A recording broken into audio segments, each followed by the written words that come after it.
சின்ன வயசில் நியூஸ் பேப்பரில் பொதிஞ்சு அப்பா வாங்கிட்டு வர பருப்பு வடை எப்போவுமே நொஸ்டால்ஜியா தான். அந்த டேஸ்ட் இப்போ கிடைக்காது. ஆனாலும் நமக்கு ஈஸியான ஒரு பருப்பு வடை எப்படி சீக்கிரமாக ரெடி பண்ணுறதுன்னு பார்க்க போகிறோம். ஒரு மிக்ஸி ஜார் எடுத்து 2 மணி நேரம் வாஷ் பண்ணி ஊற வச்ச கடலைப்பருப்பு போட்டுக்கலாம். அதில் 2 ஸ்பூன் கடலைப்பருப்பு மட்டும் மாற்றி வச்சுக்கோங்க. கூடவே நம்ம 2 வரமிளகாய், அதே மாதிரி கொஞ்சமாக நறுக்கிற சின்ன வெங்காயம், கூடவே 2 பச்சை மிளகாய், உங்களுக்கு விருப்பம் இருந்த ஒரு பல் பூண்டையும் போட்டுட்டு கொஞ்சமாக கறிவேப்பிலை, அதே மாதிரி ஒரே சின்ன சைஸு இஞ்சி இதை போட்டுட்டு நம்ம மிக்ஸி ஜார் க்ளோஸ் பண்ணிவிட்டு கொஞ்சம் குறப்பாக அரைச்சிட்டு வந்துட்டு ஒரு பவுலில் மாற்றிக்கலாம். கூடவே நம்ம முதல்ல மாற்றி வச்சுருக்கிற அந்த 2 ஸ்பூன் கடலை பருப்பையும் சேர்த்துட்டு ஒரு 1/4 ஸ்பூன் ஜீரகம், அதே மாதிரி தேவையான அளவுக்கு உப்பு, கூடவே கொஞ்சமாக நம்ம பெருங்காயத்தூள் ஆட் பண்ணிவிட்டு நல்லா கையாலேயே பிசைஞ்சு விட்டுக்கலாம்.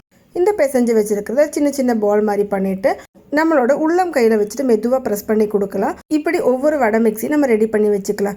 இந்த டைமில் அடுப்பில் ஒரு கடாயை வச்சுட்டு நல்லா சூடானதுமே நம்ம வடை பொரிக்கிறதுக்கு தேவையான எண்ணெயை ஊற்றிக்கலாம். ஸ்டவ் மீடியம் ஃப்ளேமில் வச்சுருங்க. இந்த எண்ணெய் நல்லா சூடானதுமே நம்ம எடுத்து வச்சுருக்க இந்த வடை எல்லாமே எடுத்து நம்ம போட்டுக்கலாம்.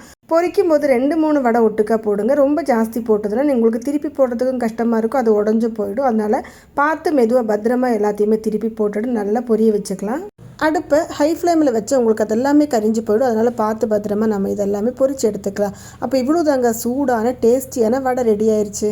அப்போ உங்களுக்கு இந்த வீடியோ பிடிச்சிருந்தா மறக்காமல் சப்ஸ்கிரைப் பண்ணுங்கள். ஓகேங்க, பாய். நெக்ஸ்ட் வீடியோவில் பார்க்கலாம்.